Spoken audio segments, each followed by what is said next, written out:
नमस्कार। रिपोर्ट राजस्थान में आप सभी का स्वागत है। आपके साथ मैं हूं कुलदीप। बुलेटिन की शुरुआत करते हैं बड़ी खबरों के साथ।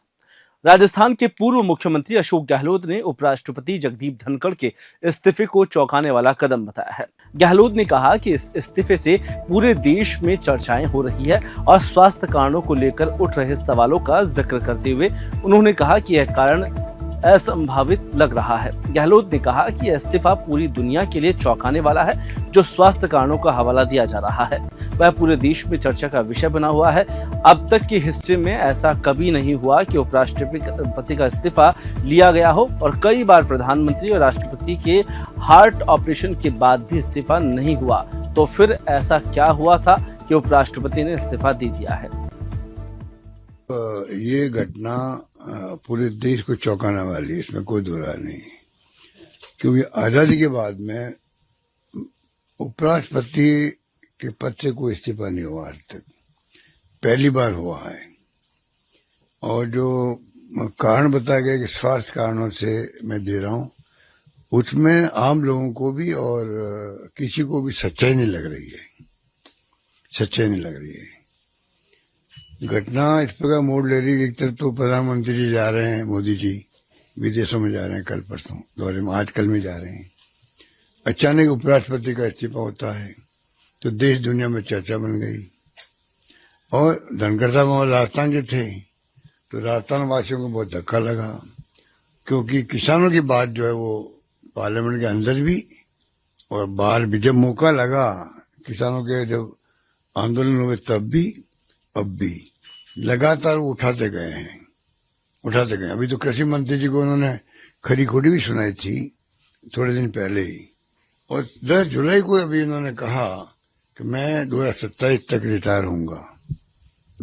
मैंने कहा था जोधपुर के अंदर 10 दिन पहले कि भाई चेयरमैन राज्यसभा और लोकसभा स्पीकर दोनों राजस्थान से हैं और दोनों दबाव में काम कर रहे हैं। मैंने कहा था दोनों दबाव में काम कर रहे हैं। मेरी जोधपुर की आप देखेंगे स्पीच तो उसमें आपको मिलेगा। मैंने कहा था उस वक्त, मुझे लग रहा था पता नहीं क्यों लग रहा था कि दोनों दबाव में काम कर रहे हैं, और वो सच्चाई सामने आ गई। अब दबाव में काम करने वाला व्यक्ति इस प्रकार से चौंकाने वाला इस्तीफा दे सकता है, मेरा मानना है। अब असली बात क्या हुई है वो तो आरएसएस जाने या बीजेपी वाले जाने, ये किसी को नहीं मालूम है। आरएसएस को मालूम होगा, प्रधानमंत्री को मालूम होगा, मेरे ख्याल से ज्यादा तो मैं कह सकता हूं 2 को मालूम होगा कि किन कारणों से इस्तीफे हुए हैं। उपराष्ट्रपति जगदीप धनखड़ के इस्तीफे पर राजस्थान प्रदेश कांग्रेस कमेटी के अध्यक्ष गोविंद सिंह डोटासरा ने बड़ा बयान दिया है। आज सुबह सीकर में मीडिया से बात करते हुए उन्होंने उपराष्ट्रपति के दिन भर राज्यसभा की कार्यवाही संभालते रहे और कार्यवाही के बाद सार्वजनिक कार्यक्रमों में हिस्सा लेते रहे। ऐसे में ये कहना कि वह अस्वस्थ है सवालों के घेरे में है। यह एम्स का बुलेटिन नहीं है। एक दिन में कोई इतना अस्वस्थ नहीं हो सकता है कि पद छोड़ दे। इस्तीफे का कारण स्वास्थ्य नहीं हो सकता है, इसके पीछे कुछ और ही कारण है जो जल्द ही सामने आएंगे। डोटासरा ने भाजपा पर निशाना साधते हुए कहा कि देश में नई भाजपा बन रही है जो देश के लिए खतरा है। भाजपा में जिस किसी ने भी अपने विवेक का इस्तेमाल किया या विपक्ष को सम्मान दिया उसे अंजाम भुगतना पड़ रहा है। हमारे उपराष्ट्रपति माननीय धनखड़ साहब का इस्तीफा हमारे सबके लिए बहुत ही चौंकाने वाला भी है और विश्वास नहीं हो रहा है कि माननीय धनखड़ साहब स्वास्थ्य कारणों से इस्तीफा दे रहे हैं। हालांकि उनका जो रेजिग्नेशन आया है वो स्वास्थ्य कारणों को बताया गया है, लेकिन आप समझ सकते हैं कि पूरे दिन राज्यसभा का संचालन करना और उसके बाद में 23 तारीख को उनका जयपुर में कार्यक्रम होना और महीने में 20 दिन उनके टूर होते रहते थे, तो ऐसे में अचानक इस तरीके का इस्तीफा आना एक तरीके से जो संकेत दे रहा है कि जो कुछ दिनों से उन्होंने अपनी बातें स्पष्ट रूप से मीडिया के माध्यम से, किन्हीं प्रोग्राम के माध्यम से कहना शुरू किया था, वो कहीं न कहीं भारतीय जनता पार्टी हाईकमान को नागवार गुजरा।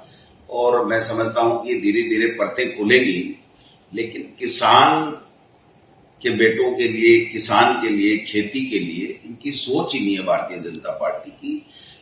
इनको केवल और केवल उनकी नजर से ही पूरी देश और दुनिया को देखे और वो जो कहें वो करे। मैं समझता हूं कि वो धनखड़ साहब नहीं कर पाए और ये जो हम आज देख रहे हैं कि उनका इस्तीफा हो गया है। राजस्थान में भी ऐसा हुआ था, काम कराया और फिर पद से हटाया, और अभी भी उपराष्ट्रपति जी भी जो इस्तीफा हुआ है, मैं समझता हूं कि ये काफी कुछ से कलैया खोलेगा और नई बीजेपी बन रही है जिसमें हम दो हमारे दो, इसके अलावा कोई नहीं। अपना विवेक अगर किसी ने इस्तेमाल कर लिया तो उसको अंजाम भुगतना पड़ेगा। ये जो नया ट्रेंड चला है ये डरावना है, ये लोकतंत्र के लिए, देश के लिए, संविधान के लिए, सबके लिए खतरा है। इसलिए जब परतें खुलेंगी तो मैं समझता हूं कि सारी चीजें स्पष्ट होंगी। लेकिन ये एम्स का बुलेटिन नहीं है, एम्स हॉस्पिटल का कोई बुलेटिन नहीं है कि धनखड़ साहब अब एक दिन भी कुर्सी पे नहीं बैठ पाएंगे, बोल नहीं पाएंगे। ये उनका जो दर्द है वो एक शालीनता के साथ में उन्होंने अपने रेजिग्नेशन में लिखा है। लेकिन ये हमें सोचने को मजबूर करेगा पूरे देश के लोगों को कि जब धनखड़ साहब ने ये बोला कि विपक्ष दुश्मन नहीं होता है और उसको सहजता से लेना चाहिए, उसका सम्मान करना चाहिए। अगर विपक्ष कुछ भी नहीं है, हम ही हैं, हम कहें तो सही, तो ये तो घमंड है। तो मैं समझता हूं ये जो लाइन थी वो उनकी आत्मा से निकली हुई थी और इस लाइन को कहीं न कहीं किसी न किसी को बेचैन कर दिया और वो बेचैनी इस्तीफे के रूप में, धनखड़ साहब के इस्तीफे के रूप में हमारे सामने आई है। देखते हैं इसमें क्या है क्या नहीं है, ये सब चीजें आ जाएंगी। लेकिन मैं ये कहना चाहता हूं, किसान और किसान के बेटे जो भारतीय जनता पार्टी में संघर्ष कर रहे हैं उनका वहां पर कोई स्थान नहीं है। केवल और केवल यूज एंड थ्रो जो काम है वो देश में चल रहा है भारतीय जनता पार्टी की तरफ से। ये किसान परिवारों के लिए ठीक नहीं है, किसान कम्युनिटी के लिए, वर्ग के लिए ठीक नहीं है। इसलिए हम सबको सोचना पड़ेगा कि हो क्या रहा है। ये ठीक है, उन्होंने माना है कि भाई मेरा स्वास्थ्य ठीक नहीं है, तो आज हम मान सकते हैं कि स्वास्थ्य ठीक नहीं है। लेकिन एक न एक दिन सच्चाई आएगी कि वास्तव में स्वास्थ्य ठीक नहीं है या इनका जो विवेक है, जो अपना इस्तेमाल करने लगे हैं, उनसे किसी दूसरों का स्वास्थ्य बिगड़ रहा है। ये सब चीजें हमें देखने को मिलेंगी। क्या इसको किसी राजनीतिक वरिष्ठ नेता जो भाजपा के हैं उसको खुश करने के लिए भी माना जा सकता है कि किसी दूसरे को? देखिए, किसी को आप इंसल्ट करके किसी को खुश करो, ऐसा नहीं हो सकता। मेरा ऐसा मानना है कि देश में सत्ता में तीसरी बार बीजेपी है, तो उनको इस तरीके से किसी को खुश करने के लिए किसी को इंसल्ट करे, ये बात नहीं है। बात और कोई बड़ी है जो धीरे धीरे सामने आएगी, तब पता चलेगा। लेकिन मैं ये कह सकता हूं, हम बराबर कहते रहे हैं कि जिस किसी ने भी भारतीय जनता पार्टी में अपने विवेक का इस्तेमाल किया, विपक्ष को सम्मान दिया, संविधान को सम्मान दिया, तो उसका हासिल यही हुआ है। मैं समझता हूं कि आगे नई बीजेपी पनप रही है जो देश के लिए डरावनी है। कन्हैयालाल हत्याकांड पर बनी फिल्म उदयपुर फाइल्स पर रोक अभी तक जारी है। सुप्रीम कोर्ट में जस्टिस सूर्यकांत और जयमाला बागाची की बेंच में सुनवाई हुई। कोर्ट में फिल्म की समीक्षा के लिए केंद्र की ओर से गठित समिति ने अपनी रिपोर्ट सबमिट कर दी है। कोर्ट ने पक्षकारों से कहा कि वह अपनी सुनवाई तक समिति के निर्णय पर अपनी अपनी आपत्तियां दर्ज करा दे। बेंच ने फिल्म निर्माता कंपनी जानी फायरफॉक्स मीडिया प्राइवेट लिमिटेड की अपील और कन्हैयालाल हत्याकांड के आरोपी मोहम्मद जावेद की याचिका पर सुनवाई करते हुए ये निर्देश दिए। समिति की रिपोर्ट को सरकार ने स्वीकार कर लिया है। सूचना प्रसारण मंत्रालय ने फिल्म के डायरेक्टर को इसे लागू करने का निर्देश दिया है। बिहार के चुनाव का राजस्थान पर असर दिख रहा है। एक भारत श्रेष्ठ भारत अभियान के तहत राजस्थान की बीजेपी बिहारी वोट बैंक की तलाश कर रही है। राजस्थान में मौजूद करीब 6 लाख प्रवासियों से संपर्क साधा जा रहा है। प्रदेश के सभी जिलों में रहने वाले बिहारी मतदाताओं को चिन्हित कर पार्टी की रीति और नीति से जोड़ा जा रहा है। इसके कारण बिहार चुनाव में इसका फायदा उठाया जा सके। वहीं भाजपा का सबसे बड़ा चुनाव बिहार में होने जा रहा है। सर्दियों में ये चुनाव सामने आएगा, जहां पर राज्य की बीजेपी ने तैयारियां तेज कर दी है। एक भारत श्रेष्ठ भारत अभियान के जरिए भाजपा इन दिनों प्रदेश में रहने वाले बिहारी मतदाताओं की संख्याओं को जुटाने में लगी है। इसके लिए प्रदेश महामंत्री श्रवण सिंह बगड़ी, संयोजक और महिला मोर्चा की पूर्व प्रदेश अध्यक्ष सुमन शर्मा सह संयोजक बनाकर प्रदेश स्तरीय टीम का गठन किया गया है। ये प्रदेश स्तरीय टीम जिले के हर इलाकों में जाएगी और आंकड़े जुटाएगी। इसके साथ ही संस्कृति का आदान प्रदान किया जा रहा है। बीजेपी इस तरह बिहारी वोट बैंक पर पकड़ मजबूत करना चाह रही है। बीसलपुर बांध के गेट 8वीं बार आज सुबह 10 बजे खोलने का प्लान था, लेकिन उसे कैंसिल करना पड़ा। दरअसल जल संसाधन मंत्री सुरेश रावत की मौजूदगी में गेट खोले जाने थे। अब मंत्री का दौरा भी कैंसिल हो गया है। एडीएम राम रतन सौकरिया ने बताया कि बांध में पानी की आवक कम पड़ने पर बांध प्रबंधक ने आज बांध के गेट नहीं खोलने का निर्णय लिया है। अब भविष्य में बांध के गेट पानी की तेज आवक को देखकर या फिर बांध फुल होने पर खोले जाएंगे। मंगलवार सुबह 6 बजे तक बांध का जल स्तर भराव क्षमता 315.50 आरएल मीटर के मुकाबले 315.32 आरएल मीटर हो गया है। यह छलकने के कगार पर है। इसे पूरा भरने से पहले ही पानी की आवक को देखते हुए इसे आज ही खोलने का निर्णय लिया गया था। अगर गेट खुलेंगे तो रिकॉर्ड बनाएंगे। उधर पाली जिले के सोजत तहसील स्थित बगड़ी नगर गांव में एक बुजुर्ग महिला के साथ लूट की वारदात सामने आई है। यह घटना देर रात करीब 1 बजे की है, जब महिला अमृति अपने घर पर सो रही थी। तभी नकाबपोश 4 से 5 बदमाशों ने महिला के कान से सोने के टॉप्स और कंठी तोड़कर लूट लेकर फरार हो गए। इस वारदात को घर में लगे सीसीटीवी कैमरे में कैद हो गई, जिससे लुटेरों की तस्वीर साफ नजर आ रही है। सूचना मिलने पर सोजत सीओ जेठू सिंह और बगड़ी थाना प्रभारी मौके पर पहुंचे, जहां पर मौका मुआयना किया। पुलिस मामले की जांच कर रही है। वहीं पुलिस टीम बदमाशों की तलाश में जुट गई है। सीसीटीवी फुटेज के आधार पर आरोपियों की जल्द पहचान की जाएगी। जिला कलेक्टर उत्सव कौशल ने कहा कि ईमानदारी और पारदर्शिता ही विश्वसनीय नेतृत्व की आधारशिला है। उन्होंने प्रशासनिक अधिकारियों को निर्देश देते हुए कहा कि वे मुख्यालय पर रहते हुए गुणवत्ता, निष्पक्षता, संवेदनशीलता और ईमानदारी से कार्य करें, ताकि जनता का प्रशासन से विश्वास बढ़ सके। कौशल ने कहा कि राज्य सरकार द्वारा संचालित फ्लैगशिप योजनाओं का लाभ पात्रों तक पहुंचाना सुनिश्चित करे और आम जन की समस्याओं का गुणवत्तापूर्वक निस्तारण करे। बरसात के मौसम में आम लोगों की सुरक्षा को प्राथमिकता देते हुए कलेक्टर ने सभी आवश्यक सुरक्षात्मक कदम उठाने के साथ उन्हें आह्वान किया है। साथ ही कंट्रोल रूम का जिला मुख्यालय पर सुचारू संचालन किया जाए। सभी उपखंडों पर 24 घंटे 7 दिन कार्मिक विभिन्न पारियों में कंट्रोल रूम में तैनात रहने के निर्देश जारी किए हैं। राजगढ़ बांदीकुई सड़क मार्ग पर स्थित सुरेर गांव में मंगलवार सुबह एक स्कूटी की टक्कर से कावड़ खंडित हो गया, जिसके बाद कांवड़ियों ने मार्ग को जाम कर दिया। सूचना मिलने पर नीमला के पूर्व सरपंच तुलसीदास और पुलिस प्रशासन मौके पर पहुंचे। उन्होंने कांवड़ियों को समझाकर आम रास्ता खुलवाया और पूर्व सरपंच तुलसीदास ने बताया कि सोमवार रात गोट की चौकी पर एक शिविर लगा था, जहां बांदीकुई के कांवड़िये विश्राम करने के बाद मंगलवार सुबह रवाना हुए थे। जैसे ही वे सुरेर के पास पहुंचे, एक स्कूटी ने कावड़ को टक्कर मार दी और कावड़ टूट गई।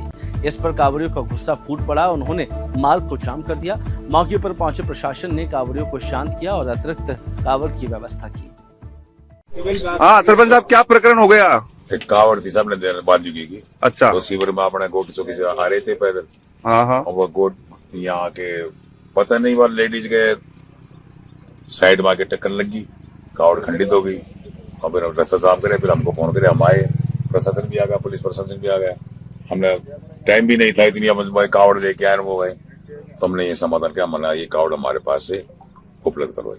आईपीएस अधिकारी ओम प्रकाश मीणा ने डीग जिले के पुलिस अधीक्षक यानी एसपी के पद पर कार्यभार संभाला है। पुलिस अधीक्षक कार्यालय में उन्हें अतिरिक्त पुलिस अधीक्षक कामा महेश मीणा और अन्य पुलिस अधिकारियों ने गुलदस्ता देकर स्वागत किया। ओम प्रकाश मीणा तमिलनाडु के कैडर के 2012 बैच के आईपीएस अधिकारी है और उन्हें 3 साल के लिए इंटरनेट कैडर के तहत राजस्थान में नियुक्त किया गया है। यह डीग जिले में उनकी पहली पोस्टिंग है और इस अवसर पर मीडिया से बातचीत करते हुए पुलिस अधीक्षक ओम प्रकाश मीणा ने कहा कि उनकी प्राथमिकता डीग को अपराध मुक्त बनाना, साइबर अपराध पर नियंत्रण लगाना और आम जनता की सुरक्षा व्यवस्था है। उन्होंने कहा कि डीग एक नया जिला है जहां अपराधों के मुकाबले के लिए ठोस कदम उठाए जाएंगे। पहले मैं ये कहना चाहूँगा कि मेरे लिए गर्व का विषय है कि इस ब्रज क्षेत्र की पावन धरा पर मेरा डीग के नागरिकों की सेवा करने का सुअवसर मुझे प्राप्त हुआ। इसके लिए मैं सरकार का सभी का धन्यवाद देना चाहूँगा। पुलिसिंग के क्षेत्र में हमारी प्राथमिकता रहेगी लॉ एंड ऑर्डर को बनाए रखना, नागरिकों की सुरक्षा व्यवस्था बनाए रखना, पुलिस व्यवस्था में नागरिकों का, आमजनों का विश्वास मजबूत करना, इस महिला सुरक्षा, बच्चों की सुरक्षा, गो तस्करी, साइबर क्राइम और युवाओं में बढ़ता अपराध की प्रवृत्ति, ये आदि इन सब भी हमारी अन्य प्राथमिकताओं में शामिल है। इसके लिए हम लोग आधुनिक तकनीक का उपयोग, पेट्रोलिंग को मजबूत करना और बाकी ट्रैफिक नियंत्रण को सुधारना, इसके अलावा जनता से सीधे संवाद स्थापित करना, ये सारी हमारी कार्यशैली में शामिल रहेगा। हम चाहते हैं कि पारदर्शिता के साथ में हम काम करें, हमारा काम जवाबदेही रहे, अकाउंटेबल रहे हम उस चीज़ के लिए, और निष्पक्षता के साथ में काम करें। मीडिया, जनप्रतिनिधियों और नागरिकों से मेरी अनुरोध है, रिक्वेस्ट है कि वो पुलिस की सहायता करें। जो भी कोई अपराध या संदिग्ध गतिविधियां हैं उनकी सूचना हमें तुरंत दें, जिससे हम उस आपराधिक प्रवृत्तियों पर नियंत्रण कर सकें और समाज को शांतिपूर्ण बनाए रखने में अपनी सकारात्मक भूमिका का योगदान करें। इसके अलावा मैं आपराधिक प्रवृत्ति वाले लोगों और जो सोशल एलिमेंट्स हैं उनको भी आगाह करना चाहूँगा कि अगर कोई भी इस तरह की गतिविधियाँ होती हैं तो उन पर सख्ती से कार्रवाई की जाएगी और किसी को भी बख्शा नहीं जाएगा। हम कोविड ऑपरेशंस चलाएंगे जिसमें मफ्ती में, सिविल ड्रेस में हम पुलिस की व्यवस्था उन स्थानों पर करेंगे जो सेंसिटिव है इस तरह की गतिविधियों के लिए, और अगर कोई भी इस तरह की गतिविधियों में संलिप्त पाया जाता है तो उन पर कठोर कार्रवाई की जाएगी। बारां जिले के रेनवाल कस्बे में एक बार फिर सड़क पर परेशानी का सामना करना पड़ रहा है। पहले जहां पानी भरा रहता था, लेकिन अब आनन फानन में रास्ते पर गिट्टी डाली गई है, जिससे बड़े और छोटे वाहन स्लिप हो रहे हैं। यह स्थिति पिछले 2 दिनों से बनी हुई है, जिससे यहाँ के स्थानीय निवासियों और व्यापारियों में गुस्सा और नाराजगी देखने को मिल रही है। कस्बे के आसपास के दुकानदारों को इन वाहन चालकों की मदद करनी पड़ रही है, जो धक्का दे वाहनों को रास्ते से बाहर निकालने की कोशिश कर रहे हैं। इस स्थिति से न केवल सड़क पर चलने वाले लोगों के लिए खतरा बढ़ा दिया है, बल्कि दुकानदारों की रोजमर्रा की गतिविधियां भी अवरुद्ध हो गई है। कस्बे वासियों का कहना है कि प्रशासन इस समस्या पर कोई ध्यान नहीं दे रहा है। लोगों ने मांग की है कि जल्द से जल्द इस समस्या का समाधान किया जाए ताकि उनके लिए परेशानी खत्म हो सके। खबर सवाई माधोपुर के रणथंभौर से है, जहां पर टाइगर रिजर्व के जंगल से निकलकर एक हिरण जिला मुख्यालय के अरनपुर स्थित वन सखी सेंटर के नजदीक आ पहुंचा। हिरण को देख आवारा श्वान ने उसे घेर लिया और उसकी पूंछ पकड़कर बुरी तरह नोच डाला। इस हमले में हिरण गंभीर रूप से घायल हो गया। कुछ देर तड़पने के बाद उसकी मौत हो गई। मृत हिरण को देखकर स्थानीय लोगों ने वन अधिकारियों को सूचना दी। सूचना मिलने पर वन विभाग की टीम मौके पर पहुंची और मृत हिरण के शव को कब्जे में लिया। इसके बाद वन विभाग की टीम ने शव को वन विभाग की चौकी राजबाग नाका पहुंचाया, जहां पोस्टमार्टम के बाद अंतिम संस्कार किया गया। फिलहाल इस बुलेटिन में इतना ही। मुझे दीजिए इजाजत। नमस्कार।